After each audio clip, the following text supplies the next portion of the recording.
There are 3 philosophical reasons that I don't trust Muhammad. First point, you will notice that the miracle of Christianity is Jesus Christ. And you don't have to speak a particular language to hear about Jesus. The miracle of Islam is not a person. The miracle of Islam is the book, the Quran. But when you begin to study Islam, what you begin to realize is the only way you can truly appreciate the miracle of Islam is by reading it in Arabic. My philosophical problem with that is, why all of a sudden, when God reveals himself very wonderfully in an open way in Jesus, does he suddenly say, the only way to get my clearest revelation is by learning Arabic? That prophets were sent to all the nations in the world to spread the word of Islam. It says that in the Quran. And another thing, the Quran is not the word of Muhammad, it is the word of God. Thank you. It's the word of God, that's right. But it was written by Muhammad. It was not written by Muhammad. Who wrote it? Muhammad was illiterate. He didn't know how to write or read. Who wrote it? It was the word of God, it is divine word. You see? It's every single time. They're very consistent. I appreciate it. All right? It is the word of God, and they're very passionate about it. I respect your passion. There's no way you can rationally have a conversation with that. The same way, if you ask me, why do you believe the Bible's the word of God? And I look you in the face and I say, because it's the word of God. Rational discourse is broken down.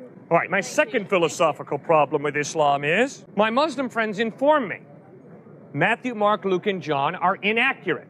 They're perverted gospels. In fact, it's been changed, they will say. Right, exactly. So then obviously the next question is, well, where are the unperverted ones? Unfortunately, my Muslim friends cannot produce the unperverted ones. Instead, what my Muslim friends ask me to believe is that a revelation that Muhammad had 500 years after Jesus, which obviously means Muhammad never met Jesus, that book, the Quran, is a more accurate presentation of the historical Jesus than the Gospels written by the eyewitnesses.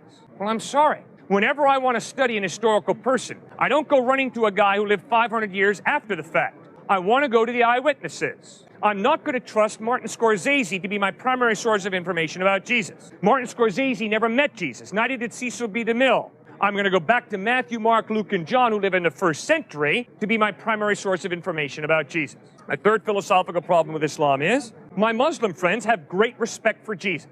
In fact, my Muslim friends respect Jesus far more than the typical American does. My Muslim friends believe that Jesus was born of a virgin, that he ascended to heaven, and that he's coming back a second time.